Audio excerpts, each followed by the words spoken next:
Hello, everyone, and welcome to the 132nd episode of Don't Forget the Popcorn. Thank you all for being here today. Hope you are doing well. We are back yet again with an Everything I Watched for the month, June edition. We got some new movies, some Pride Month flicks, so let's not waste too much time. I'll have my top 5 as usual. It was tough this month, and make sure you let me know what you guys watched this month. Like and subscribe, it helps me out, and I appreciate it. Trying to get 800 subs by the end of summer. Follow me on Letterboxd, Ralph Vader. I'll link that below. Rest in peace, Michael Masden. And guys, let's get into everything I watched in June. Bring Her Back 2025, directed by Danny and Michael Philippou. Sorry. These are the guys who brought us Talk to Me a couple years ago that blew up. That was a fun movie. I like that movie. This movie wasn't as fun, and I didn't like it as much. We get a great performance from Sally Hawkins, but I don't know, man. This movie was weird. It wasn't bad, but I didn't think it lived up to their last film. But these guys are pretty good filmmakers. So if you're a horror fan, if you like, there's some effed up stuff in this movie. But if you're a horror fan, check it out. I'm gonna give Bring Her Back a 7 out of 10. Hoosiers, 1986, directed by David Anspaugh. Classic Indiana movie, Indiana basketball. Hoosiers, baby. Indiana basketball is huge, and this is a fun movie set back in the 60s starring the GOAT. Rest in peace to my man Gene Hackman. He plays a basketball coach, a high school basketball coach for a promising team, and of course they don't accept him. I mean, this is a classic sports film. Most of you have probably seen this. It's a good watch. I'm going to give Hoosiers a 7.5 out of 10. Handsome Devil, 2016, directed by John Butler. A fun and cute little LGBT movie about a guy who transfers to a private school and plays rugby, but he's a tough guy. Everyone likes him, but, he's struggling with his sexuality. Fun little coming-of-age LGBT story. Wasn't the best, wasn't the worst. Had a good time with it. Definitely a decent Pride Month watch. I would suggest this to you for sure if you're an LGBT fan. I'm going to give Handsome Devil a 7.1 out of 10. Goldfinger, 1964, directed by Guy Hamilton. Finally, an older Bond film that I felt resonated with me. This movie was very fun. You got this. I mean, if you've seen Goldmember, the Austin Powers parody, I mean, this is the movie where they get a lot of it from. Goldfinger is a cool villain. Oddjob is a cool little assassin. This movie's fun. The Gold Ladies, all that. Had a great time with it. Definitely one of the better Bond movies. I'm going to give Goldfinger an 8 out of 10. Madagascar, 2005, directed by Tom McGrath and Eric Darnell. Madagascar, I seen this back when it came out, but it had been a long time, so I felt I want to revisit it, and it's all right. It's a standard kids movie. It's a fun time. Good voice actors, Chris Rock, Ben Stiller, But it was all right. Nothing to write home about. If you've seen Madagascar, you've seen it. It's nothing really. I don't need to describe it to you. So I'm going to give Madagascar a 6.7 out of 10. KGF Chapter 1, 2018, directed by Prashanth Neel. Hope I got his name right. Okay, this is a film. There's 2 of these I watched, Chapter 1 and 2. We'll talk about 2 in a minute. It was hard for these to not make the top 5 of the month, but I just watched some other stuff. I felt that was a little more personal to me, but this movie is fun. It's about a character named Rocky who's like a low-level gangster who rises to the top, and he is one of the most badass dudes ever. Something about these Indian movies, these Indian action movies, they just slap hard. They're fun, they're goofy, silly, over the top, and I couldn't get enough of it. Absolutely love this film. I'm going to give KGF Chapter 1 an 8.7 out of 10. KGF Chapter 2, 2022, directed by Prashant Neel. Okay, 2 was better than 1, and 2 is a more cohesive film. I think it starts a little better. I mean, this is an epic, badass action movie. It's a great continuation of the story. I think it's better writing. I had a blast with this. Really hard to not make the top 5 of the month. If you are an action fan, you got to check these out. Cut out some time in your life and watch these movies. Very good time.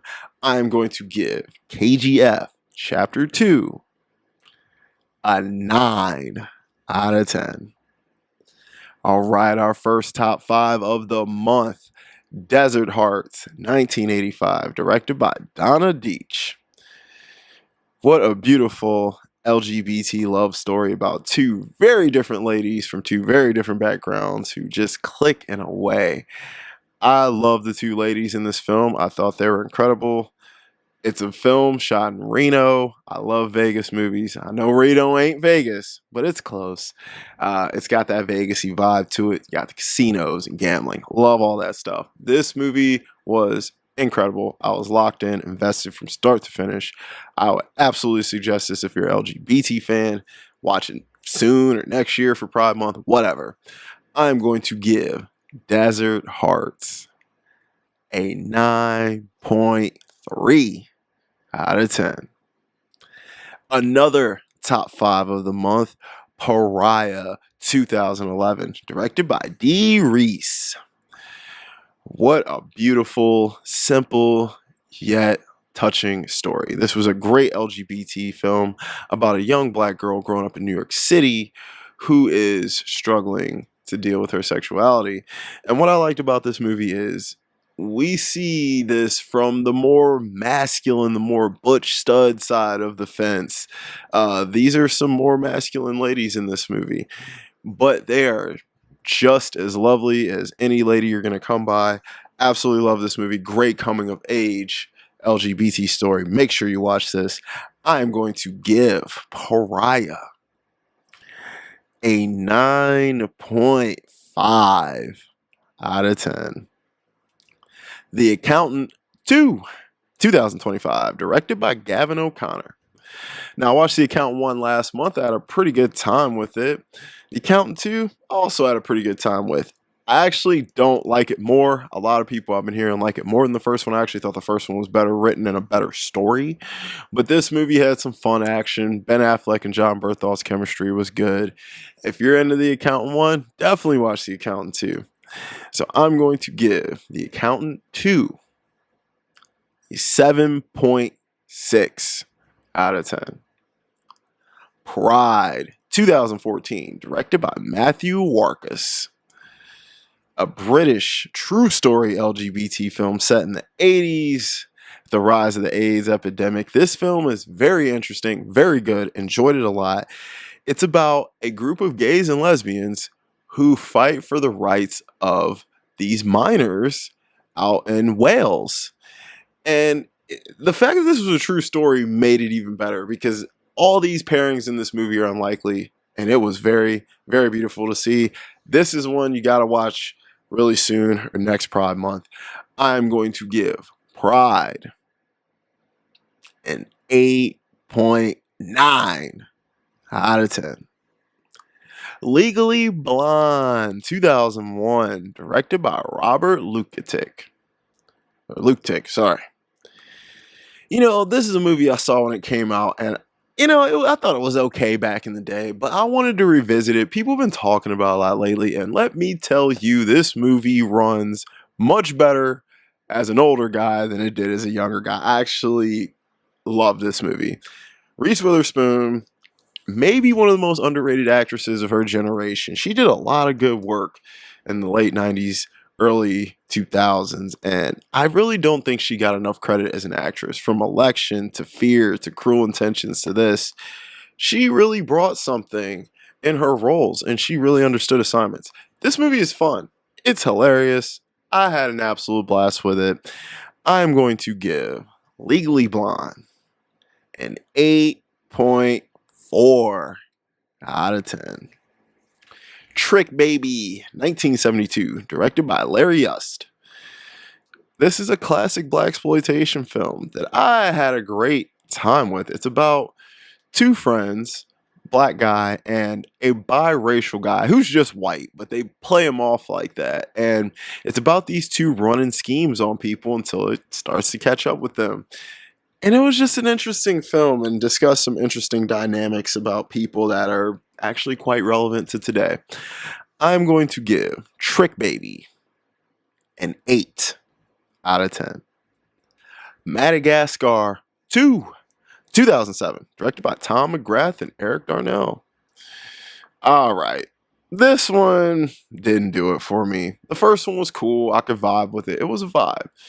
This one sucked. I wasn't a fan. I thought it was all right. I mean, it was something to watch, but won't be revisiting this one again soon.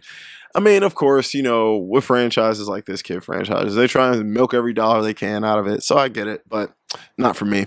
I'm going to give Madagascar 2 a 6 out of 10. The Seventh Continent, 1989, directed by Michael Haneke. All right. Michael Haneke he's one of those directors that I actually love. And I think he is one of the best directors coming out of Europe. But that guy really knows how to get under your skin in a film. And this is no different. This was an incredible film. And while I was watching it, I didn't realize how incredible it was until it ended. Until it hit me as to what we saw and what this reflects on. It's about a family, a seemingly normal family, well-to-do. And they have plans for themselves that just don't make any sense. And I'm not going to tell you what those plans are because that's just ruining the movie. But this was close to making the top 5. This is a very conversational piece. Watch this and talk about it. I'm going to give The Seventh Continent a 9 out of 10. Bros, 2022, directed by Nicholas Stoller. Reviewed this with my buddy on the Cutting Room Floor podcast you guys heard me talk about. This movie was decent. You know, it's a modern day gay rom-com. You know, it's fun. It's not too sad. It's not about these, you know, these gay people who are just struggling dealing with all this stuff. It's just very modern and new, and it definitely shows you the current world of gay male dating. And I thought that was cool. It was interesting to see. Funny movie, good time. Definitely a good LGBT film to watch, a nice and light one. I'm going to give Bros a 7.5 out of 10. COG, Child of God, 2013, directed by Kyle Patrick Alvarez. This film has bad reviews. It's got like a 2.8 on Letterboxd, and I don't understand why. I absolutely love this film. The lead in this film, I actually met this guy. He actually does a voice in the movie Frozen. He was a very nice guy. This is a very interesting and different kind of LGBT film, but it blurs the lines between religion, Christianity, morals, and what it takes to be a good person. And this film has a lot of themes, and it's actually very relevant to today about what's going on in America. I absolutely love this movie. The beginning was a little but by the end, I was very invested and very, very impressed by what I saw. Very close to making the top 5 of the month. I'm going to give COG a 9 out of 10. Latin Blood, 2025, directed by Esmir Filho. All right, guys, we got our next top 5 of the month. Latin Blood, The Ballad of Ney Metagrosso. I absolutely love this film. A modern, new queer classic. This film was about the Brazilian artist Ney Metagrosso, who is still alive. And this was an incredible biopic. One of the best biopics I've seen in a while. And if you ask me, this blows out A Complete Unknown. All the other ones. Better Man was good, but I still take this over Better Man. Ney Metagrosso was awesome. The lead here in this movie, we need to get my man Barbosa an Oscar nomination. Brazil, run this thing up. This movie needs to be watched and talked about. It's on Netflix for free. So I reviewed this film. and I'm going to link that below for you. I'm going to give Latin Blood what I gave it in my review, which was a 9.4 out of 10. Hook, 1991, directed by Steven Spielberg. All right, I hadn't seen this movie since I was a very, very young kid. You know, it actually came out before I was born. I wasn't a fan of this movie. I'm going to be honest. It's too long. It takes way too long to get into what it is. We don't get enough of Julia Roberts, which I know she was a pain on set and all that. This film just, I don't know, man. I feel like it's a film you had to kind of grow up with. And I didn't really grow up with this movie, so it just didn't hit me the way that it hits some other people. I mean, if you're an action adventure fan, you know, it's got that 80s vibe to it, even though it's in the 90s. Check it out, I guess. I'm going to give Hook a 6.4 out of 10. Royal Space Force, The Wings of Honnêamise, 1987, directed by Hiroyuki Yamaga.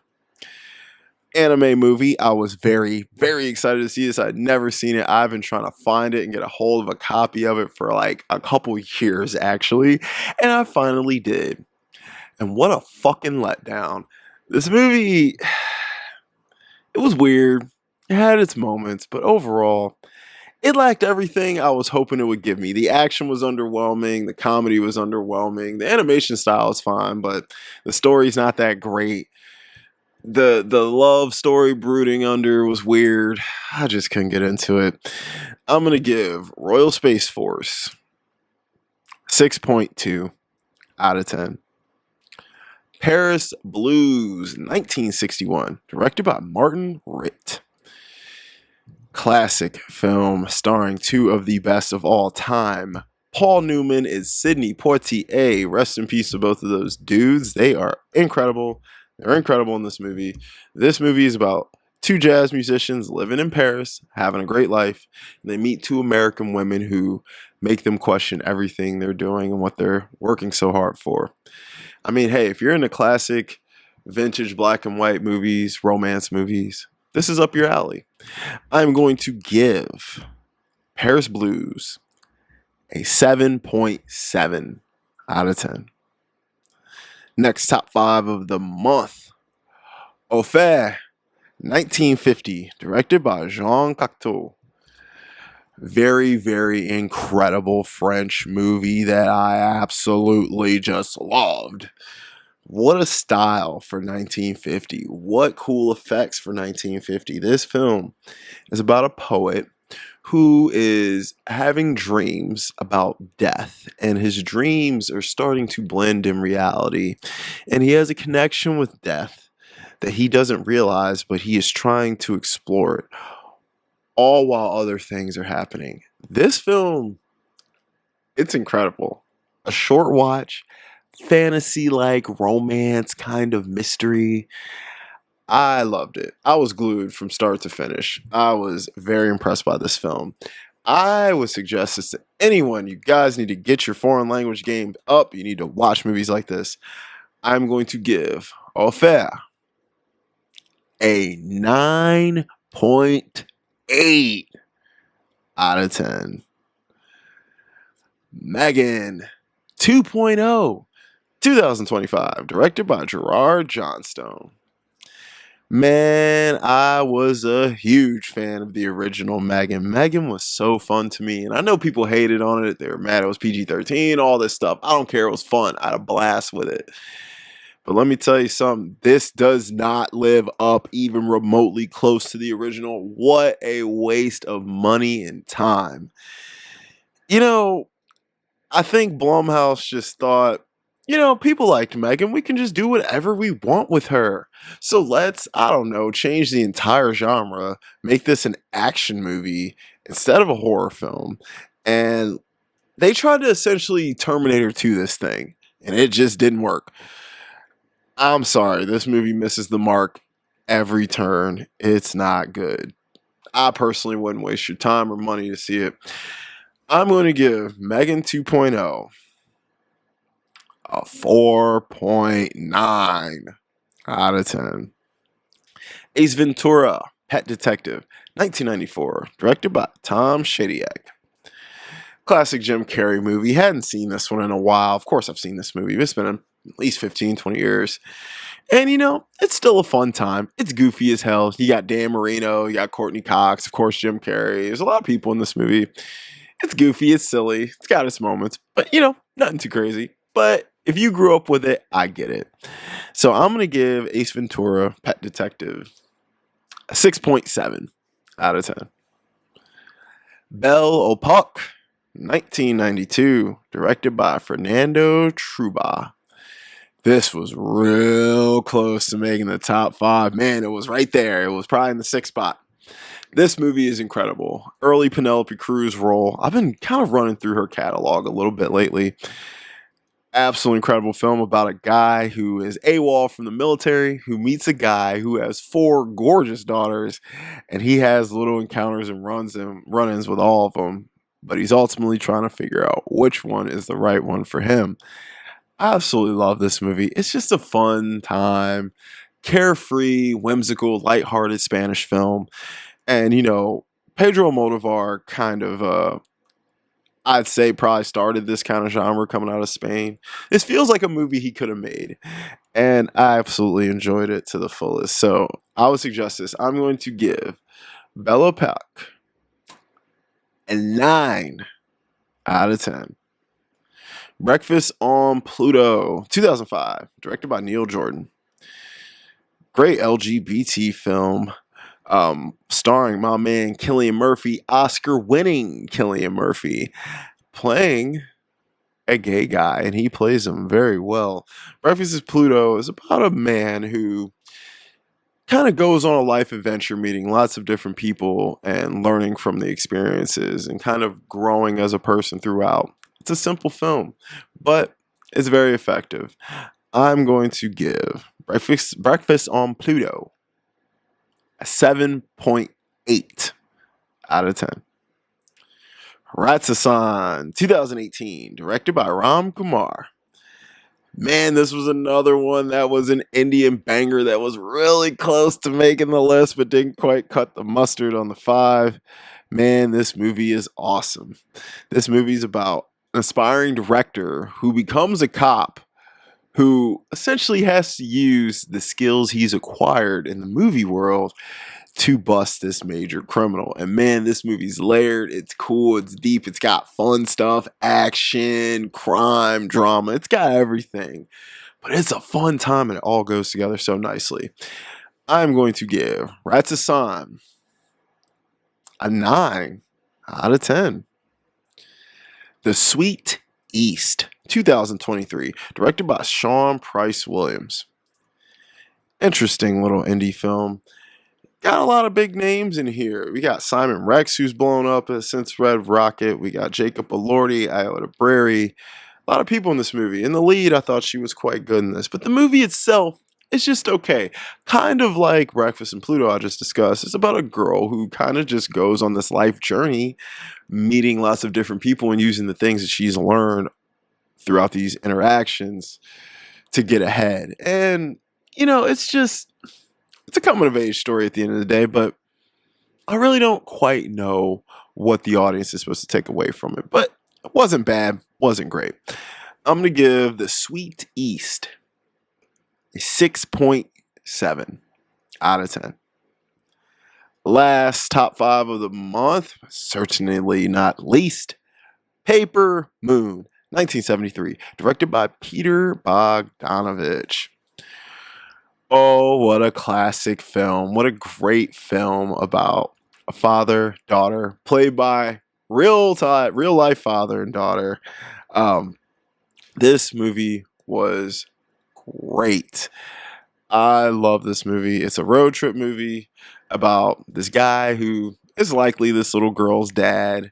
And they kind of go on a little hustling crime spree throughout a portion of the South.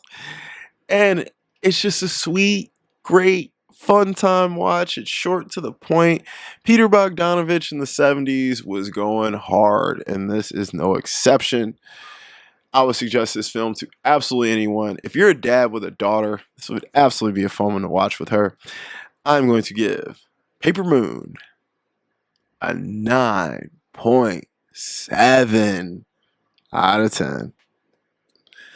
The Long Day Closes, 1992, directed by Terrence Davies. All right, man, I watched this for Pride Month, and man, this film bored me to tears. God, I don't know why this film is so acclaimed. Lots of symbolism in it, lots of things for the mind to chew on. But as far as entertainment goes, it's an hour and a half, and it feels like 2.5. It's paced like a snail. The characters aren't that likable. It's just nothing really happens in this movie. I don't really know what the point was. So I'm going to give The Long Day Closes a 5 out of 10. Dogman, 2025, directed by Peter Hastings. Peter Hastings is a good director, man. He comes with it. Dogman was fun, man. It's a fun little animated movie. It started a little shaky, but the ending was well worth it. We get some good voice work from Pete Davidson, actually. Really stretching his chops out. Hope to see him do some big stuff in the future. If you got kids, definitely throw this on for them. I'm going to give Dogman a 7.5 out of 10. Open Your Eyes, 1997, directed by Alejandro Amenabar. Another Penelope Cruz movie. Love that woman. She is incredible. This film was the film that I believe Vanilla Sky is based off of, with Tom Cruise and Penelope. This movie is badass. It's fire. It's dope. I loved it. Very close to making the top 5 of the month. This was a hard month to pick the top 5, man. I'm telling you, man. I feel like I'm doing a disservice to some of these films. This film was incredible. It's about a young man who, he has it all, and he has an accident that leaves his face deformed, and he's going through his dreams and memories, trying to figure things out. It's one you just kind of got to watch, like Memento. You just kind of got to watch it. I'm going to give Open Your Eyes an 8.9 out of 10. Last but absolutely not least, Predator, Killer of Killers, 2025, directed by Dan Trachtenberg and Miko Rutter. Boy, oh boy, I loved this movie, and man, it was hard to leave this off the top 5 as well. This is one of the coolest animated action films I've ever seen. They are going hard.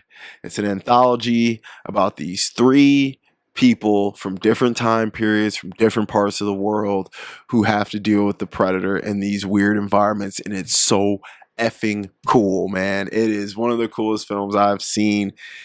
This guy is really doing some good stuff with the Predator franchise. He, between Prey and this, and I still have to see the new live action, he's killing it, man. This was a great time. I will be watching this again very soon. Watch, if you're an action fan, a Predator fan, you gotta see this. This movie is fucking dope, man. I'm going to give Predator, Killer of Killers, a 9.1 out of 10. Guys, thank you so much for watching my Everything I Watched in June. Let me know if there's a film or a topic you'd like me to review. If you made it this far, like and subscribe. Help me hit my goal, 800 subs within the summer. Let me know what you watched this month. And thank you all to my new subscribers. Appreciate you. Follow me on Letterboxd, Ralph Vader. I'll link that below. I got a podcast with my buddy, The Cutting Room Floor. I'll link that below for more movie content. I'll be back next week. And don't forget the popcorn.